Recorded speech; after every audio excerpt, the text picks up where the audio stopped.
Praise the lord. ప్రభునామమునకు స్తోత్రములు కలుగునుగాక. ఈరోజు పాఠ్యాంశము ఎఫెసీయులకు రాసిన పత్రిక 5వ అధ్యాయంలో నుండి ధ్యానించుకుందాము. మీరు అవివేకులు కాక ప్రభు యొక్క చిత్తమేమిటో గ్రహించుకొనుడి.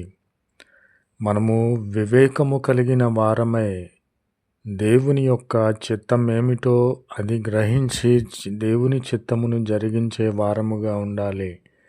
ప్రతి విషయంలో కూడా దేవుని చిత్తమును మనము నెరవేర్చే వారముగా ఉండాలని ప్రభు పేరిట మనవి చేయుచున్నాను. మరియు మద్యముతోనూ మనము మత్తులై ఉండకూడదు. దానిలో దుర్వ్యాపారం ఉన్నది, దానిలో అనారోగ్యం ఉన్నది. మద్యము వలన మత్తులగుట వలన అనేకులు భ్రష్టులైపోయి ఉన్నారు. అనేకులు సాతాను బంధకములలో చిక్కుబడిపోయి దుర్వ్యాపారము పాలైపోయి ఉన్నారు. కనుక మనము మద్యము జోలికి పోకూడదు. ఎందుకంటే దానిలో దుర్వ్యాపారం ఉన్నది. ఎప్పుడైతే మద్యము జోలికి వెళ్ళి ఉన్నామో మనము దేవుని చిత్తమును నెరవేర్చిన వారముగా ఉండము.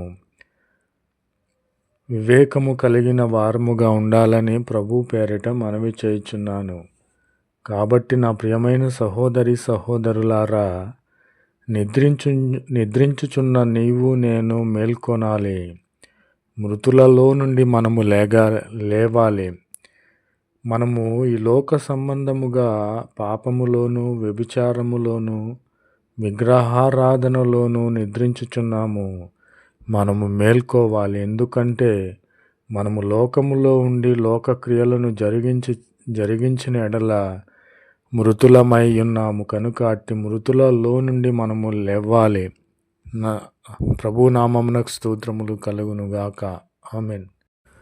లెమ్ము, క్రీస్తు నీ మీద ప్రకాశించుచున్నాను అని చెప్పుచున్నాడు. కనుక మనము మృతులలో నుండి లేచినట్లయితే యేసు క్రీస్తు వారు మన మీద ప్రకాశించబోచున్నాడు.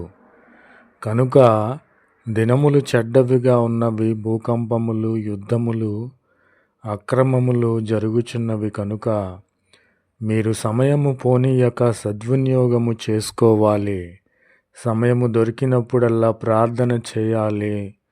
నుంచున్నను ప్రార్థించాలి, కూర్చున్నను ధ్యానము చేయాలి. నిద్రలో కూడా మన ఆత్మలో ధ్యానము చేయాలి, ప్రార్థన చేయాలి. కాబట్టి దేవుడు మనకిచ్చిన సమయమును మనము సద్వినియోగపరుచుకోవాలి. అట్టి సమయమును పోనీయకూడదు. అజ్ఞానుల వలె కాక మనము జ్ఞానము కలిగినటువంటి వారముగా నడుచుకునేటట్లుగా మనలను మనము జాగ్రత్త చేసుకోవాలి. నా ప్రియమైన సహోదరి సహోదరులారా, దేవుని చిత్తము ఎప్పుడైతే మనము నెరవేర్చి ఉన్నామో మనలో దుర్వ్యాపారం ఉండదు, మద్యపానాసక్తి ఉండదు, వ్యభిచారం ఉండదు, విగ్రహారాధన ఉండదు, లోక సంబంధమైన మరి ఏది కూడా మనలను చుట్టుముట్టదు, మనలో ఉండదు. కనుక దినములు చెడ్డవిగా ఉన్నవి. సమయము పోనీయక మనము సద్వినియోగము చేసుకొని ప్రార్థన చేయాలి. దేవుని ఆత్మను పొందుకోవాలి. జ్ఞానము కలిగిన వారముగా మనము నడుచుకోవాలి. కాబట్టి క్రీస్తు మీ మీద ఉదయించి ఉన్నాడు. కనుక మనము ధన్యులమై ఉన్నాము.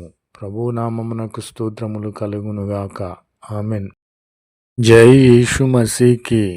आज दिन की प्रभु पवित्र वचन इफिसियों की पत्री 5वां अध्याय में है। निबुद्धि ना हो पर ध्यान से समझ कि प्रभु की इच्छा क्या है, और दाखरस से मतवाले ना बनो, क्योंकि इससे लुचापन होता है, पर आत्मा से परिपूर्ण होते जाओ। आमीन। इस कारण वह कहता है, हे सोने वाले, जाग और मुर्दों में से जी उठ, तो मसीह की ज्योति तुम पर चमकेगी। इसीलिए ध्यान से देखो कि कैसी चलते हो।